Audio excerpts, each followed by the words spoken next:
ওই বুজুর্গ মহিলার স্বামী বলে, জগতের মানুষ তোমরা শোনো রে, আমি চিন্তা করতে করতে আমি চিন্তা করতে করতে আমার ঘুমের বিছানার মধ্যে আমি ঘুমিয়ে গেলাম।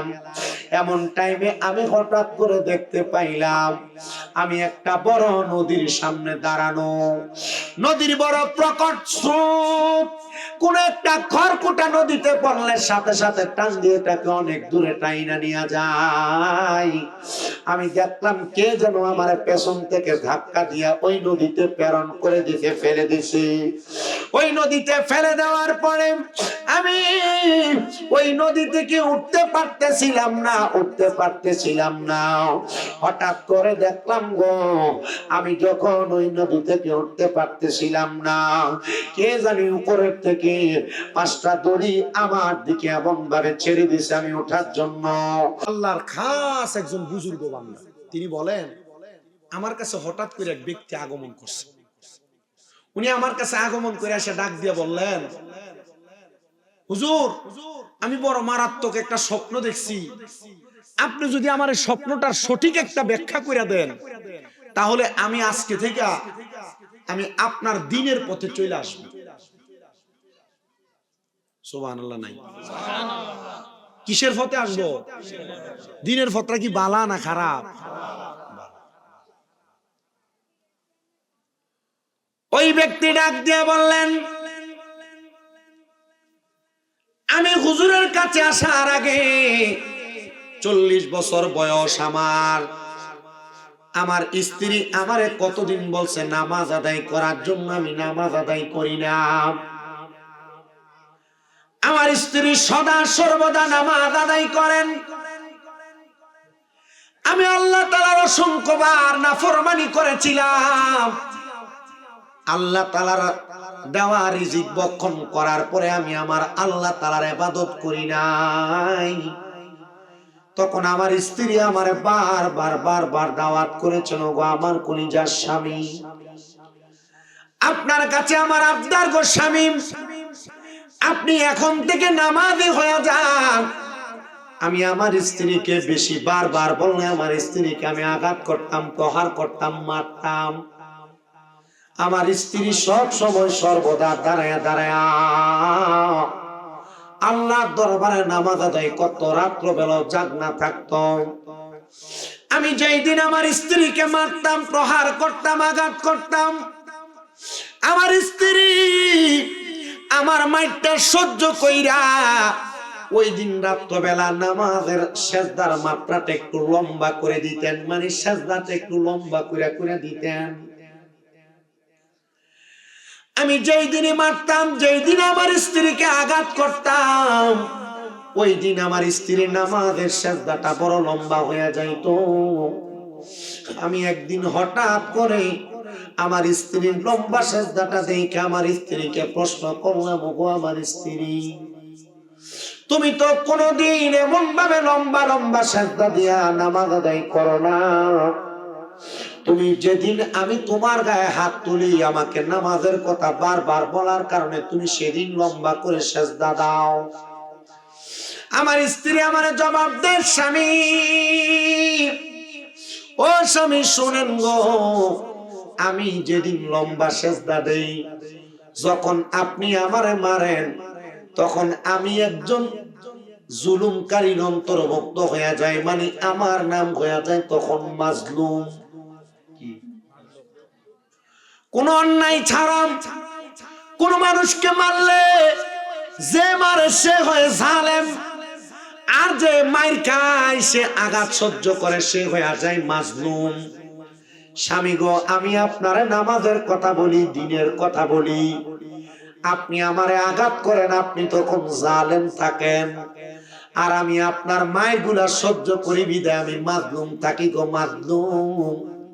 ও স্বামী, আমি মাজলুম অবস্থায় সেজদার মধ্যে যে আমার আল্লাহর দরবারে আমি দোয়া করি, ও আল্লাহ, দুনিয়ার কত মানুষের দোয়া আপনি কবুল করেন গো, আমি মাজলুমের দোয়া আপনি আল্লাহ তাআলা কবুল করেন না। আমি বলি, আল্লাহ, আমি মাজলুম দোয়া করি, আপনি আমার স্বামীটারে নামাজি বানায়া দিন। আমরা ভিডিওতে একবার মারলে এরা কবে তোর ভাত খাইতাম না, কথা কন না দি। দুইবার তিনবার মারলে, প্রথমবার কোন রকম যদি মানায়ও নেই, দ্বিতীয়বার বিচার বৈঠক বইয়া কোন রকম মানায়ও দেয়, তৃতীয়বার কয় তোর ভাত কিটা খাইতাম না, কথা কন না। আর ওই মহিলার যেই দিনই মারে ওই দিন মহিলার সাজদা বেশি লম্বা হয়। মহিলা আযাব দেওয়ার কথা, গজব দেওয়ার কথা তার স্বামীকে, কিন্তু গজব দেয় না, আযাব দেয় না। কারণ মহিলা জানে আমার আল্লাহ মাজলুমের দোয়া ফিরিয়ে দেয় না, আমার আল্লাহ মাজলুমের দোয়া কবুল করে নেয়। স্বামী আমার ডাক দিয়া কয়, এই স্ত্রী রে, আমি তোমারে এমন ভাবে আঘাত করি আর তুমি আমার জন্য আল্লাহর কাছে দোয়া করো আমারে যেন আমার আল্লাহ তাআলা নামাজি বানায়া দেয়। আমি আমার ওই স্ত্রীর কথাটা শুইল গভীর রজনীতে চিন্তা করতে করতে আমার ডান হাতের তালুটাও আমি আমার ডান গালের সাথে লাগায়া পাটারে বাঁকা কইরা আমি আমার বিছানার মধ্যে চিন্তার সাগরে ডুবে গেলাম। আমি চিন্তা করতে লাগলাম, ও আল্লাহ, আমার স্ত্রী আমার এত মোহাব্বত করে, এত ভালোবাসে।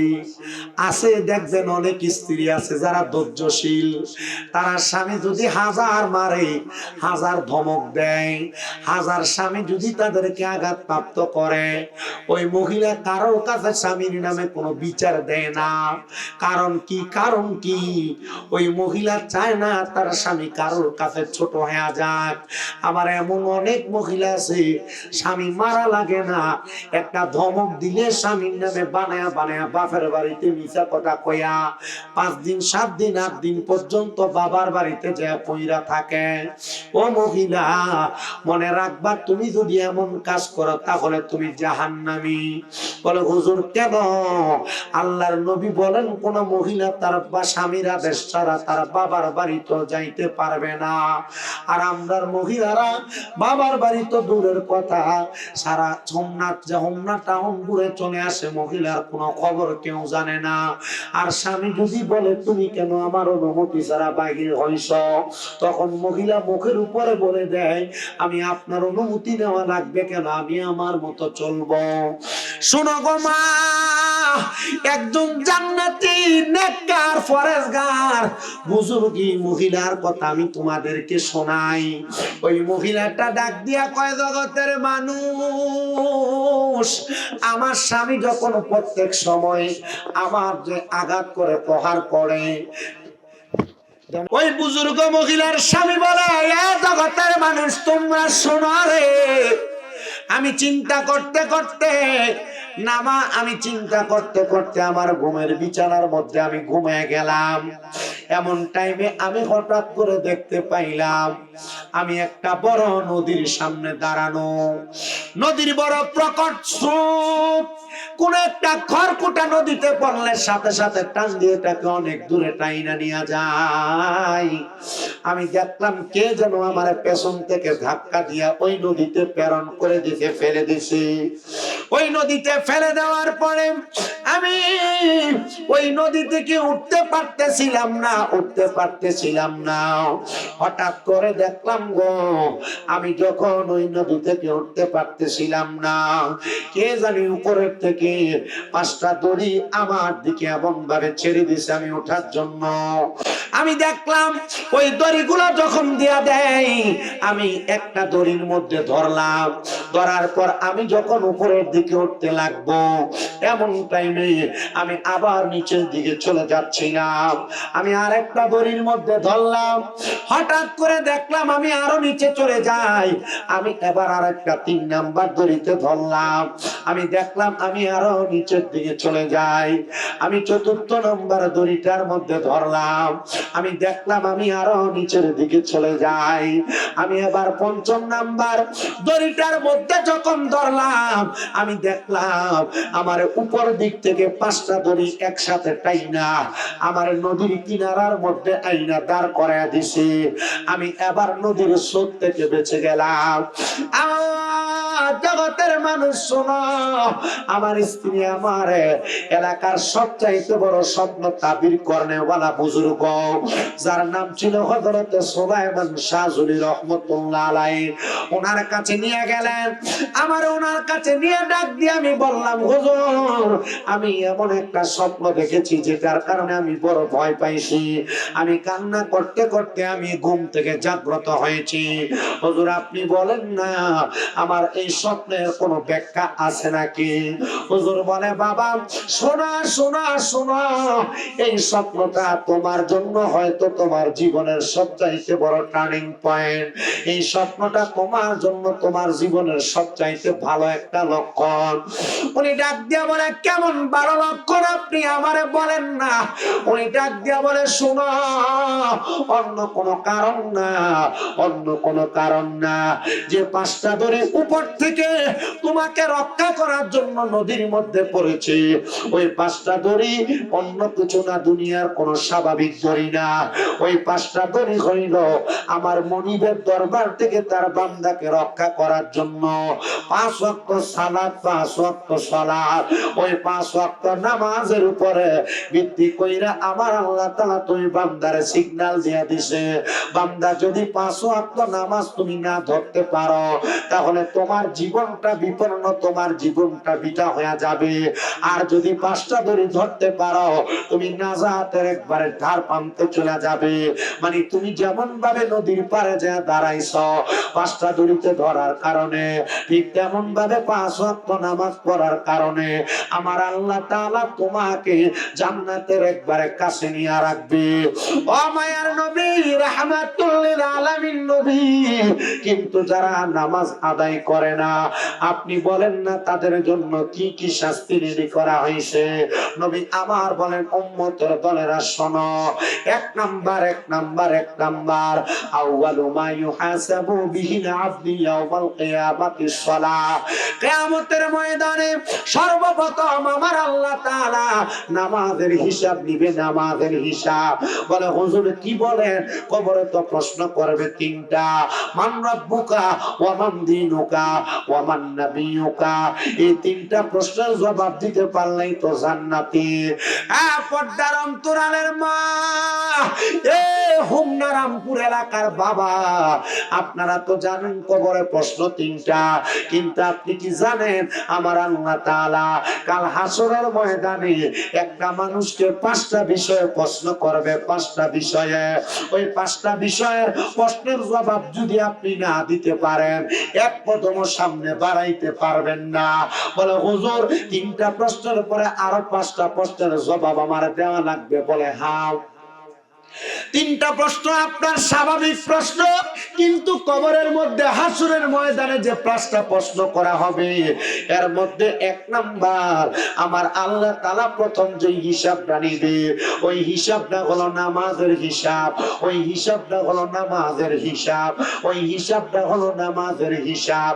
এই জন্য আমি আপনাদের সবার কাছে একটা আবদার জানাই যে মুসলমান ইমানদারের দলেরা, আপনারা দুনিয়াতে যা কিছু করেন আর না করেন 5 ওয়াক্ত নামাজ কোনোদিন ছাড়বেন না।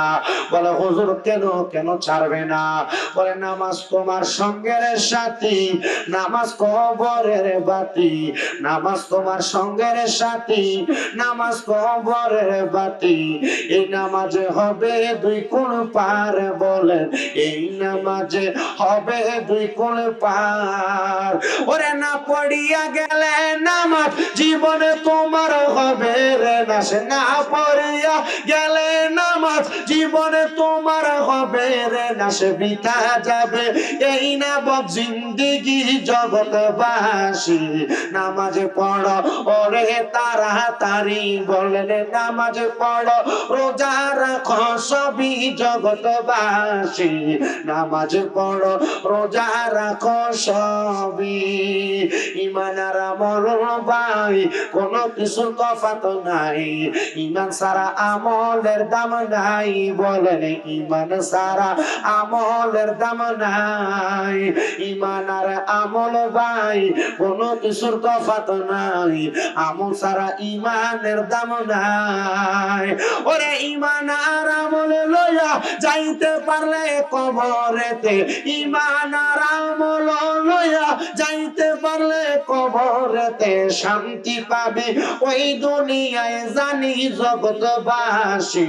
নামাজ রোজা ধরো তাড়াতাড়ি বলেন, নামাজ রোজা ধরো জগৎবাসী, নামাজ রোজা ধরো তাড়াতাড়ি বলেন, নামাজ রোজা ধরো তারা জগৎবাসী, নামাজ রোজা ধরো তাড়াতাড়ি। নামাজে পাবে রে শান্তি, নামাজে পাই মুমিনি মুক্তি, নামাজে হয় জগৎবাসী। মানুষের নামাজি হও জগৎবাসী, নামাজে মিলিবে শান্তি, নামাজে পাইবে মুক্তি, নামাজি হও জগৎবাসী। ঠিক মতো পড়িলে নামাজ আল্লাহর কাছে পাইবা না যাদের, ঠিক মতো পড়িলে নামাজ আল্লাহর কাছে পাইবা না যাদের, মুক্তি পাবে সব জায়গাতে জানি জগৎবাসী। নামাজে রোজা ধরো তাড়াতাড়ি বলেন, নামাজে রোজা ধরো জগৎবাসী, নামাজে রোজা। আপনারা কেমন জানি একবার আলসিয়া করে কইতাছেন, একটু মহাব্বতে কর না, এটা আমার নিজের লেখা, এটা পুরান না তো, এটা নতুন গজল, এর লেগে মুখ দিয়ে আয়েন একটু মহাব্বতে কনা। নামাজের রোজা ধরো তাড়াতাড়ি জগৎবাসী, নামাজের রোজা। না সবাই অনেক কইছে না, কেমন জানি একবার চুপ করে রইছে। ও আপনারা কষ্ট নিতেছেন মনে, যদি বেশি দেরি হয়ে যায়। না আমি কোনো দেরি করতাম না, আমি তাড়াতাড়ি শেষ করে দেব। কিছুরি ঠান্ডা হয়ে গেলে দেরি করলে লাভ হইব, একটু মহাব্বতে কর। নামাজের রোজা ধরো তাড়াতাড়ি জগৎবাসী, নামাজের রোজা। নামাজে মিলিবে শান্তি, নামাজে পাই মুমিনি মুক্তি, নামাজ রোজা কর মুমিনি জানি মুসলমান, নামাজ রোজা কর তাড়াতাড়ি, নামাজে মিলিবে শান্তি, নামাজে পাই মুমিনি মুক্তি, নামাজ রোজা ধর তাড়াতাড়ি। ঠিকই মতো পড়িলে নামাজ দয়াল দিবে তোমায় নাজাতে, ঠিকই মতো পড়িলে নামাজ দয়াল দিবে তোমায় নাজাতে। তাই তো আসে পর তাড়াতাড়ি বলেন, তাই তো মুমিন পর তাড়াতাড়ি জগৎবাসী। নামাজ রোজা পর তারি বলেন, নামাজ রোজা ধর তাড়াতাড়ি জগৎবাসী, নামাজ রোজা। সাহাবায়ে কেরাম আমার নবীরে ডাক দিয়ে কইয়া, রাসূলুল্লাহ নবী গো, ও দয়ার নবী, মায়ার নবী, রাহমাতুল লিল আলামিন নবী গো, আপনি নবী নামাজের কয়েকটা শাস্তির কথা বলেন না।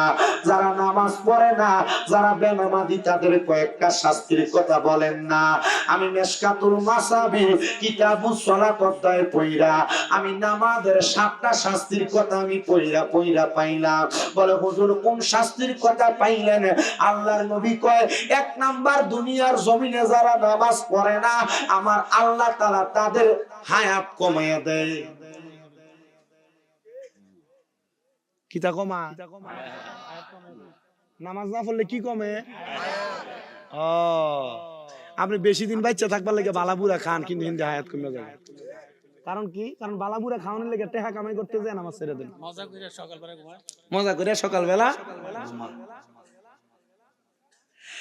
1 নাম্বার নামাজ যারা ছেড়ে দেয় তাদের হায়াত কমে যায়। 2 নাম্বার নামাজ যারা ছেড়ে দেয় তাদের রিজিক কমে যায়। খানা কমে, খানা। 2 নাম্বার নামাজ যারা ছেড়ে দেয় তাদের রিজিক কমে যায়। 3 নাম্বার নামাজ যারা ছেড়ে দেয় তাদের চেহারার নূর কমে যায়, তাদের চেহারার মায়া কমে যায়।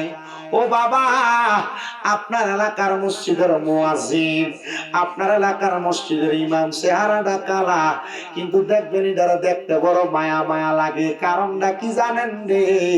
কারণ এরা মসজিদে 5 ওয়াক্ত নামাজের আজান দেয়, 5 ওয়াক্ত নামাজ পড়ে।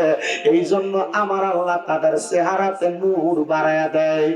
এই জন্য কোন নামাজি মানুষ যখন মারা যায়, আমার আল্লাহ তাআলা তাদের চেহারাটা নূরানি বানায়া দেয়। আমার আল্লাহ তাআলা তাদের চেহারাটা মায়াবী বানায়া দেয়। রামপুরের বাবা 3টা শাস্তির কথা না শুনলা জাননি? আল্লাহর নবী কয় যখন কোন বেনামাজি মারা যায়, ওই বেনামাজিটা মারা যাওয়ার পরে আমার আল্লাহ তাআলা তার কবরটা অন্ধকার বানায়া দেয়। 5 নাম্বার, কোন বেনামাজি যখন মারা যায়, ওই বেনামাজির কবরে আমার আল্লাহ তাআলা শিংওয়ালা হলুদ রঙের চোখওয়ালা সাপ ছেড়ে দেয়। শুধু তাই না গো, আমি বেনামাজির শাস্তির ব্যাপারে হাদিস পড়তে যেয়ে দেখলাম আল্লাহর নবী বলতেছে, ওই বেনামাজি গুলা যখন ময়দানে মাশরে উঠে যাবে, তখন ওই বেনামাজিরে বলা হবে, রে বেনামাজি সিজদা করো, রুকু করো। তখন বেনামাজি সিজদা করতে পারবে না, রুকু করতে পারবে না। বলে হুজুর কেন সিজদা করতে পারবে না, কেন রুকু করতে পারবে না? নবী আমার বলেন, উম্মত কেন সিজদা করতে পারবে না জানো? আমার আল্লাহ তাআলা তাদের ঘাটটারে, তাদের মাজাটারে এমন ভাবে শক্ত করে ঢালাই করে দিবে, ওই বান্দাটা রুকু করতে পারবে না, বান্দাটা সিজদা করতে পারবে না। কিন্তু জানো, যারা নামাজি তারা সিজদা করনেওয়ালা, তারা কবরে যাওয়ার পর দুনিয়াতে যেমন ভাবে রুকু করেছে, দুনিয়াতে যেমন ভাবে সিজদা করেছে, আমার আল্লাহ তাআলার কাছে তারা তাদের রুকু সিজদা গুলা নিয়ে হাজির হবে, আর আমার আল্লাহরে তারা রুকু সিজদা করবে। রামপুরের আমার মা দুনিয়ার টিভি সিরিয়ালের পর্দায় পইরা, মোবাইলে আসক্তি বাড়ায়া, টিকটকের মাধ্যমে, শর্ট ভিডিওর মাধ্যমে তুমি তোমার জীবনটারে নষ্ট করে দিচ্ছ গো মা। আমি চাই না গো মা তুমি দুনিয়ার জমিনে থেকে জাহান্নামী হয়ে যাও। আমি বলবো রে আমার রামপুরের মা, তোমরা এখন থেকে ফজরের নামাজটা পড়ো গো মা। ও মা, এই ফজরের নামাজ থেকে যদি তোমরা নামাজি হয়ে যাও, যদি যোহরের নামাজ পড়ো, যদি আসরের নামাজ পড়ো, যদি মাগরিবের নামাজ পড়ো রে যুবক, যদি এশারের নামাজ পড়ো, আমার আল্লাহ তাআলা আমার নবীর মাধ্যমে তিরমিজি শরীফের একটা হাদিস দিয়া নামাজি ব্যক্তিদের 5টা পুরস্কারের কথা বইলা দেয়। আমার নবী কয়, উম্মত শোনো শোনো শোনো, যারা বেনামাজি আর নামাজি এদের মধ্যে অনেক পার্থক্য। কিন্তু দুনিয়ার জমিনে তাইকা কোন না মানুষ যদি ফজরের নামাজটা ছাইরা দেয়, ফজরের নামাজ কোন সময় পড়ে? এটা দুপুরে ফজরের নামাজ কোন সময় পড়ে? ফজরে ভোরে, ভোরে ঠিক কি না? সবে সাদেকের পরে। নবী আমার বলেন, যারা নামাজটা ছাইরা দেয় তাদের কি কি ক্ষতি হবে? কারণ নামাজ ছাইরা দিলে আপনারই ক্ষতি, ক্ষতি আমার না তো। আমার কাম হইলে আপনার কোয়া, আমার জিগাবে তুমি কইছলানি, আমি কম আমি কইছি, যাও তুমি যাও। এবার আপনার জিগাবে তুমি শুনছিলানি, হ্যাঁ শুনছি, তখন আর পর আমল করছিলা, কই না, ঠিক আছে দাঁড়ায় থাকো। কেস খালাস, হ্যাঁ কেস খালাস, হ্যাঁ নেই ধরা, ঠিক কি না? আজকের ওয়াজটা টাইল লাগতেছে না, না চিন্তা করতে নামাজের ওয়াজ করলে কারে টাইল লাগে। গত বছর মুরাদনগর গেছিলাম একটা মাহফিলে, এনে সুদের ওয়াজ যখন করছি, ওই টুইটটা জায়গা কালেকশন করার সময় টিয়া উঠছে কম। আমার ঘরে যাও আমি কইলাম, ভাই আপনার এলাকার মানুষ কিপটাও, টিয়া পয়সা দেয় না মাহফিল না, যারা টিয়া দেন না উঠে গেছে কেনা, এর কাছে ওয়াজ ভালো লাগছে না। তো বেটা আমার স্টেজে ওঠার সময় কইছে যে সুদের ওয়াজটা করে, সুদের ওয়াজটা কইরেন না। তা আমি সুদের ওয়াজই করছি। তো বেটার ফোলাট উঠে, আব্বা আপনি তো কইছেন সুদের ওয়াজ করতো না, হুজুর সুদের ওয়াজ করছে, যেটা যেটা উঠে গেছে, অমুক যেটা, অমুক কাকা, অমুক খালু, এরা তো সুদ খায়, লেগে নেড়ে গেছে গা। আমি গেলাম, আরে কামলা আমাদের ওইদিকে ইমাম সাহেব সুদের ওয়াজ করছে, ইমাম সাহেব বাদ দিয়ে দিছে।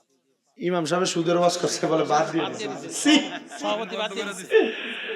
আল্লাহ এর বিচার কি দুনিয়াতে করবো কিনা এটা আল্লাহ ভালো জানে। আর যদি দুনিয়াতে বিচার না করে, কবরে কি সময় মারবো, কবরে সেটা বেটি সভাপতি সুদ খায় এই জন্য ইমাম সাহেব ভালো লাগে না। সভাপতি সুদ খায় দেখে ইমাম সাহেবের ভালো লাগে না, বাতই বলে দিয়ে দিছে। দেখছেন কেনা সাক্ষী দিছে। আমি কইছি সভাপতি কি করে? সভাপতি সুদ খায় দেখে বলে ইমাম সাহেবের বাদ দিয়ে দিছে। আচ্ছা, এই সভাপতির এলাকার মানুষ রাখছে গিয়ে এটা জুতা দিয়ে ফিরেছে না মানছে, এটা ডাঁট বেশি।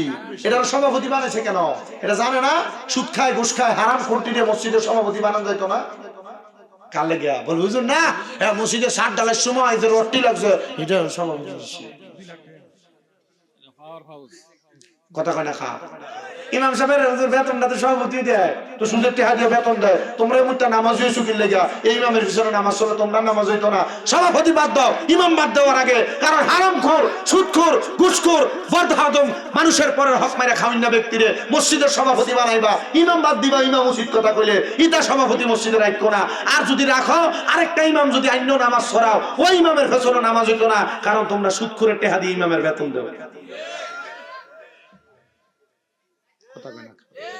আর আমরা এই সুদকুটিরে তেল মারি।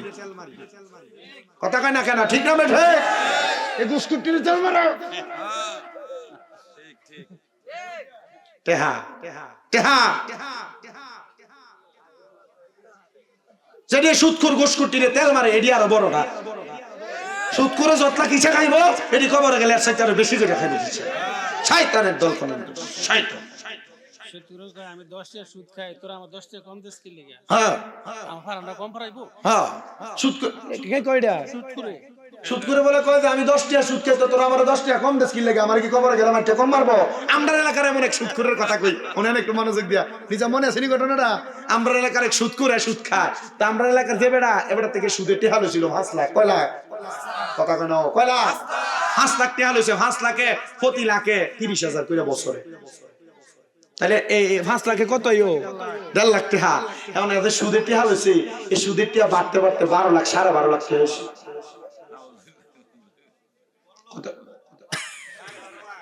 কত হয়েছে? 5 লাখে 12.5 লাখ। দেখো কাকা, ইয়া ওই সুদের টিয়া যদি আরেকটা বছর থাকে তাহলে মোটামুটি এটা কত যায় দাঁড়াবে এটা আপনি বুঝছেন। ওই ইয়া কাকা এই একটু বাড়িটা বেচছিলামো, বাড়িটা বেচছে কোনো রকম ক্ষেতের মাঝখানে যায় বন্ধের ভিতরে কত জাগালোমো, এই জায়গাটা দিয়ে কোনো রকম থাকমো, তার সুদের টেহাটা দিতে বাবা এই বাড়িটা একটু বেচলাম লাগবো, কিতা করতাম। আমি কত বেচছেন না সুদ বেচলাম না, সুদের টেহা দেওয়ার দরকার আছে না? কথা কয় না কা দিয়া শেষ করেন বাচ্চা এটার থেকে। কইয়া জানেন নি কাকা যত সুদের টেহা লাগায় তারে কইলাম যে তুই যে আমার সুদের টিয়া দিস, টিয়াটা তো 12.5 লাখ হচ্ছে, আমার 2-2.5 লাখ টিয়াটা কম নেই, তোর আমি 10 লাখ মিল করে দিই। কাকা টিয়া আমার একটা উত্তর দিছে। বললাম কি উত্তর দিছে? ইয়া এই তোরটাকে যে আমি 2.5 লাখ টিয়া কম নিব, কবরে গেলে কি আল্লাহ আমার একটা বাড়ি কমাইয়া দিব? ফারানটা কম ফারাইতো না। কথা কই না, কবরে গেলে কি আল্লাহ আমার একটা বাড়ি কম দিব? আমি বললাম হক কথা সত্য। আসলে তো কম ফিট হইতো না কাকা, তারা আমি 2.5 লাখ টাকা এই 12.5 লাখ টাকা দাম লাগবে। আমি বললাম তো দেন, ভালো কথা দিয়ে কাকা। তে জনে কথা কইছে এটা আমি আসর রাজনটা দিছি রে আব্বা। তে পকেটের থেকে জাল একটু ফিটে বাইর করে এই টিয়া সময় তো দিয়া লাইস, তে টুপিটা মাথা দিয়া আমার লগে আটতে আটতে মসজিদে যাই ঢুকছি। সরইলে ফিসা মারে মুত্ত মানুষ ভালো মানুষ। আজান দিলে সবার আগে মসজিদে যাই, আবার মসজিদের বাইরে এসে সুদের টাকা খায়। নামাজ হইল না রে তোর নামাজের লইলি না খবর, নামাজ হইল না রে তোর নামাজের লইলি না খবর। আরে দৌড়লি নামাজ পড়লি নামাজ সারা জীবন, বর নামাজ হইল না রে তোর নামাজের লইলি না খবর। আরে নামাজ তুমি ধর্ম জানো, চুরি তোমার পেশা, এমন নামাজ কবুল হবে কেমনে করলাই আশা। ফজরের নামাজটা পড়া লেন্ডি গুজটা দিয়া কোদালটা কান্দে লইয়া ক্ষেতের লাইলিরে কাঁচাইতে কাঁচাইতে ভাতনা বানায় লাইছে। আপনারা কোন এমন জায়গা চোর সম্পদ চোর সমাজে আছে না নাই? ওরে নামাজ তুমি ধর্ম জানো, চুরি তোমার পেশা, এমন নামাজ কবুল হবে কেমনে করলাই আশা। নামাজ হইল না রে তোর নামাজ লইলি না খবর। আল্লাহ তাআলা এমন নামাজি হারাম করতে কে, নামাজি সুদ করতে কে, নামাজি গুনাহগার থেকে আমাদেরকে বাঁচায় রাখো। জোরে জোরে কন্যা আমিন।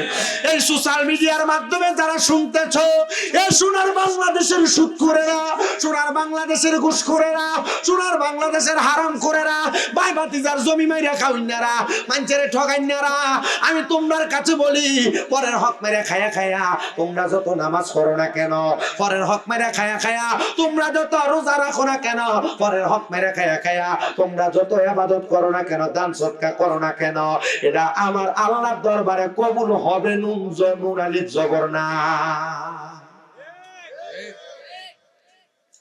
এ মুসলমান শুনো, আমি যেই কথাই ছিলাম, যারা নামাজ ছেড়ে দেয় তারা কি আসলে আল্লাহরে ধোঁকা দেয় না, নিজের লসটা নিজে করে, আসলে তারা নিজের লসটা নিজে করে। শোনা কেমনে করে, কেমনে? এক নম্বর আল্লাহর নবী কয়, যারা ফজরের নামাজ ছেড়ে দেয় আমার আল্লাহ তাআলা তাদের চেহারার রূপ লাবণ্য কমায় দেয়, তাদের চেহারার নূর কমায় দেয়, তাদের চেহারার সৌন্দর্য কমায় দেয়, তাদের চেহারার সৌন্দর্য কমায় দেয়।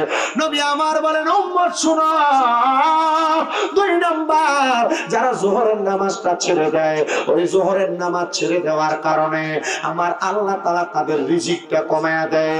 তিন নাম্বার যারা আসরের নামাজ ছেড়ে দেয় আমার আল্লাহ তাআলা তাদের শরীরের শক্তি কমায়া দেয়। এ মুরব্বী বাবারা, এ পর্দার অন্তরালের মা বোনেরা, এ যুবক ছেলেরা, তোমরা যদি জীবনে অনেক কামাই রুজি করতে চাও তাহলে তোমরা কোনোদিন যোহরের নামাজ ছাইরো না। যদি শরীরে অধিক পরিমাণ শক্তি চাও, বল চাও, তাহলে তোমরা কোনোদিন আসরের নামাজটা ছাইরো না। আর শোনো রে, যদি তোমরা কোনো মানুষ মাগরিবের নামাজ ছেড়ে দাও, আল্লাহ নবী বলে যারা মাগরিবের নামাজ ছেড়ে দেয় ওই ব্যক্তিগুলা কোনোদিন তাদের সন্তান সন্ততি তাদের কাজে আসে না। মা বোনেরা, যারা মাগরিবের নামাজ পড়ো না, তোমাদের সন্তান উলট পালট চলাফেরা করবে, তোমাদের কথা শুনবে না, তোমাদের সন্তানরা অন্য পথে চলাফেরা করবে। এই মুরব্বিরা, যুবক ভাইরা, আপনারা যারা মাগরিবের নামাজটা ছেড়ে দেন, আপনাদের সন্তান কোনোদিন আপনার কোনো কাজে আসবে না, আপনার সন্তান কোনোদিন আপনার কাজে আসবে না। পাঁচ নাম্বার দুনিয়ার কোনো মানুষ যদি এশারের নামাজ ছেড়ে দেয় আমার আল্লাহ তাআলা তার ঘুম থেকে বরকত উঠে নেয়, তার ঘুম থেকে বরকত উঠে নেয়। আর যদি কোনো মানুষ এশারের নামাজ পড়ে আমার আল্লাহ তাআলা তার ঘুমের মধ্যে বরকত দান করে। শুধু বরকত দান করে না, ওই ব্যক্তি জীবিত মানে সজাগ থাকা অবস্থায় যত ইবাদত করত, ঘুমন্ত অবস্থায় তার জন্য আমার আল্লাহ দুইটা ফেরেশতা নির্ধারণ করে দেয়। ওই দুইটা ফেরেশতা বান্দা ঘুমায় তার আমলনামার মধ্যে নেক আমল লিখতে থাকি। আপনি ঘুমায়া থাকবেন, আপনার আমলনামায় কি লেখা হইব? নেক আমল লেখা হইব। এশারের নামাজ পড়লে মারহাবা কোন। যুবক বন্ধু, পর্দার অন্তরালের মা, শোনা, যদি তুমি তোমার সন্তানদেরকে দিয়া বয়স্ক মুরব্বী বয়সে কোন যত্ন নিতে চাও গো মা, যদি তোমার সন্তানের কাজকর্মে বরকত আনাইতে চাও, আপনারা বাবা আর আপনারা মায়েরা নামাজি হয়ে যান। আর যদি আপনার শরীরে শক্তি চান, আসরের নামাজি হয়ে যান। যদি কামাই রুজিতে বেশি বেশি বরকত চান, আপনারা যোহরের নামাজি হয়ে যান। চেহারা কালা হইলেও মায়া আনতে চান, আপনারা নামাজি হয়ে যান, ফজরের নামাজি। রাহমাতুল্লিল আলামিন নবী গো, আপনি বলেন না পাঁচ ওয়াক্ত নামাজীদেরকে আমার আল্লাহ তাআলা আর কত বরকত দান করব।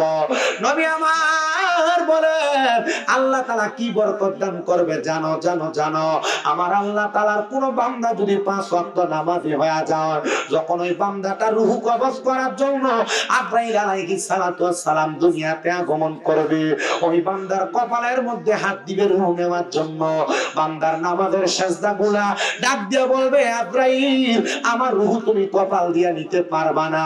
বলে কারণ কি? বলে আমরা হলো বান্দার নামাজের সিজদাগুলা, এই জন্য বান্দার রূহ তুমি নিতে পারবা না।